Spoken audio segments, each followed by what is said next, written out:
darah tersebut Nabi sebut, maka baiklah seluruh jasad kamu. Wa iza fasadat, apabila segumpal darah itu rosak, ada penyakit kanser, penyakit kronik dekat segumpal darah tersebut, maka kata Nabi, fasadal jasadu kullu, maka akan rosaklah seluruh jasad tersebut. Apakah segumpal darah tersebut? Nabi kata, ala wahiyal qalb, segumpal darah itu adalah hati. Jadi bila baik hati kita, tuan-tuan dan puan-puan, bila baik hati kita ni, kita akan jadi orang yang baik hati dengan orang. Bila baik hati kita ini, kita akan pandang ketaatan. Bila baik hati kita ni, tuan-tuan dan puan-puan, kita akan dengar ketaatan. Bila baik hati kita, tuan-tuan dan puan-puan, kita akan melakukan ketaatan. Bila baik hati kita, kita akan berjalan ke tempat untuk mendapat pahala daripada Allah. Bila baik hati kita ini, isteri kita pun rasa tenang berkomunikasi dengan kita. Anak-anak rasa pun tenang bila mana ayah memerintah anak untuk melakukan apa-apa perkara. Orang-orang yang berada di sekeliling kita pun akan seronok mendampingi kita bila mana hati kita bersih, hati kita baik. Kita tak cakap lagi pun orang dah rasa tenang dah bila nampak kita. Orang menunggu-nunggu kedatangan kita. Orang tak kata, dah datang dah. Orang tak kata macam tu. Orang akan menunggu. Orang kata, mana dia ya? Tak ada pun. Sebab apa? Sebab hati dia bersih. Hati dia suci. Hati dia hati yang dipenuhi dengan iman. Hati dia hati yang dipenuhi dengan tawaduk. Hati ini hati yang khusyuk kepada Allah Subhanahu wa taala. Sebab itu tuan-tuan dan puan-puan rahmati Allah sekalian, Allah sebut dalam surah Al-Hadid. Saya cuba baca ayat tu kalau saya masih ingat lagi.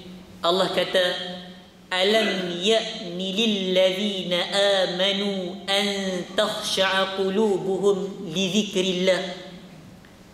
Allah kata apa kepada para sahabat? Ayat ini tuan-tuan dan puan-puan turun ketika tahun keempat. Turun ketika tahun keempat Nabi menjadi Rasul. Tahun keempat. Maknanya orang baru dapat Islam baru 4 tahun. Allah kata apa kepada para sahabat dan Rasulullah? Belum sampai masa lagikah hati kamu ini untuk tunduk dan khusyuk kepada Allah? Ketika itu tahun keempat Islam. Sahabat baru dapat Islam baru 4 tahun. Ayat ini turun ketika mana sahabat Rasulullah ketika itu sedang gelak terbahak-bahak, sedang duduk seronok lebih-lebih. Bukan tak boleh seronok, tapi seronok melampau-lampau. Sembang riuh rendah gitulah. Suasana dia seronok yang hidup ni sampai tak ingat akhirat. Itu tahun keempat. Turun ayat Al-Quran didik sahabat. Allah kata, kalau tuan-tuan baca ayat ni, serupa macam ayat ni nak paku kita. Serupa ayat ni macam nak kata, tak sampai lagi ke masa untuk serius? Macam tu ayat tu. Allah kata, belum sampai masa lagi kah kamu ini untuk tunduk dan khusyuk kepadaku? Tuan-tuan, itu baru 4 tahun Islam. Kita ni dah berapa tahun dah Islam? Kita ni sejak lahir dah Islam. Kalau saya dah 33 tahun dah Muslim. Para sahabat baru 4 tahun, Allah terus tegur. Bukan Allah tegur nak jaga, nak didik. Sebab itu ayat-ayat Allah semua ini adalah untuk mentarbiah dan memproses hati kita. Setiap ayat Allah itu harus kita perlakunya untuk diri kita. Walaupun turun kepada Nabi, walaupun turun kepada Abu Lahab, walaupun turun kepada Abu Jahal, kerana Abu Jahal, walaupun turun kerana peristiwa-peristiwa yang berlaku kepada para sahabat, tetapi semua ayat itu yang 6,000 lebih ayat itu, satu persatu ayat itu datang untuk mendidik, mentarbiah, memproses dan mengejut, membangkitkan kita daripada kelalaian kita.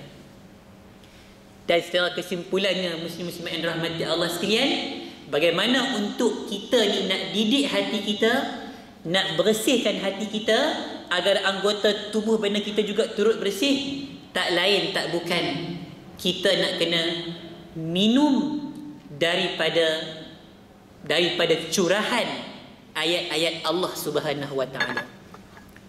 Kita nak kena setiap ayat yang kita baca, yang kita faham, yang kita tadabbur, kita nak ambil ayat-ayat itu untuk memproses diri kita. Bila kita dengar ayat tadi, belum sampai masakah lagi untuk kamu semua tunduk dan khusyuk, kita rasa ya Allah, Allah nak membimbing, nak menjaga hati kita. Kita lalai selama ini. Bila kita rasa begitu, insya-Allah dengan ayat-ayat Allah akan mendidik dan memproses segala karat-karat jahiliah ataupun segala dosa-dosa yang ada dalam diri kita. Nak bersih pakaian kotor dengan kita kata sabun ataupun klorok, tapi nak bersih dan nak meningkatkan hati kita agar jadi hati yang bersih, tak lain tak bukan dengan ayat-ayat Allah Subhanahu Wa Taala. Muslimin muslimat yang dirahmati Allah sekalian, saya kira sekadar itu yang dapat saya kongsikan dengan tuan-tuan puan-puan yang dirahmati Allah sekalian. Mudah-mudahan dengan sedikit ini dapat memberikan manfaat buat bekal kita untuk kita bawa pulang, share dengan isteri kita, share dengan anak-anak kita, share dengan ahli keluarga kita. Mudah-mudahan akan memberikan manfaat yang besar dalam kehidupan kita insya-Allah dan dalam kehidupan keluarga dan masyarakat kita. Aqulu qawli hadza wa astaghfirullahal azim li wa lakum. Wassalamualaikum warahmatullahi wabarakatuh. Bagi tahu semuanya.